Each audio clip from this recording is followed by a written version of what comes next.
सर्वप्रथम त मेरो नमस्कार।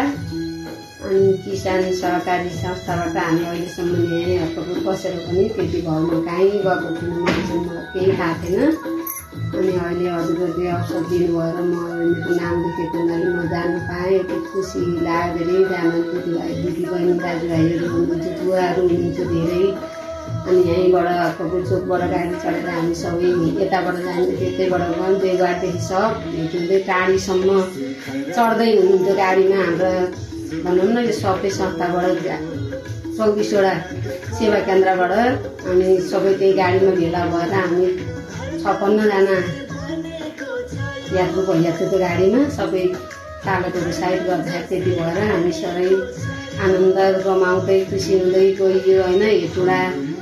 हेटुडाको तेलगुडी धाम भन्ने रहेछ, त्यहाँ हामी घुम्न जाने ठाउँ। त्यो ठाउँमा गएर 108 धारा नुहाइयो।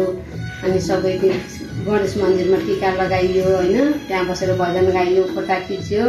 अनि हरेक हेर्न पर्ने जति सबै ठाउँ, मलाई नाम चाहिँ सबै म अहिले भन्न अलि सक्दिनँ होला, तर देख्ने जति कुरो सबै देखेर घुमेर अनि खुसी भएर खाजा खानेहरू सब रमाएर साथी सबै गएको जति संसारम इच्छा भएर आइयो। अनि खाना फलफुलदेखि लिएर हजुरहरूले के खानुहुन्छ, के सन्चो हुन्छ, बाहिरको खाना खानुहुन्छ कि अनि फलफुलै मात्रै खानुहुन्छ कि खाना नै खानुहुन्छ कि होइन, रोटी तरकारी जे इच्छा हुन्छ हजुरहरूलाई त्यही खानुहोस् भन्नुभयो। हरेक कुराहरूमा सपोर्ट खाना बस्दा पनि कसलाई के पुगेन, के छ, के खाना इच्छा छ, थपी मागी नभएको कुरा यो ल्याइदिनु भनिकन दोहोरे तेरे जुन व्यक्ति छ उही भाटा सब पुगेर भनेर अनि के इच्छा छ त्यो भन्नुहोस् भनेर सबैले खाएर भ्याए पछाडि बल्ल सर खाना बस्नुभयो। अनि त्यस पछाडि हामी खाना खाएर बसे पछाडि बाहिर आएर फोटोसोटा खिच्यौँ, रमायौँ, खुसी भयौँ। अनि सरलाई त म धेरै धन्यवाद दिन्छु कि मैले आसान परिचय पनि भएको थिएन यही अफिसमा, यही संस्थामा हामी भनौँ न सहकारीमा बसेर पनि मैले सरलाई चिनेको पनि थिइनँ आजसम्म। तर आज चाहिँ मलाई साह्रै खुसी लाग्यो क्या। अनि हामी बिहानको नास्ता पछाडि बेलुकाको दिउँसोको खाना अथवा बेलुकाको भनौँ न खाना खाए पछाडि हामी शहीद स्मारक घुम्न भित्र गेटभित्र पस्न सफल भयौँ।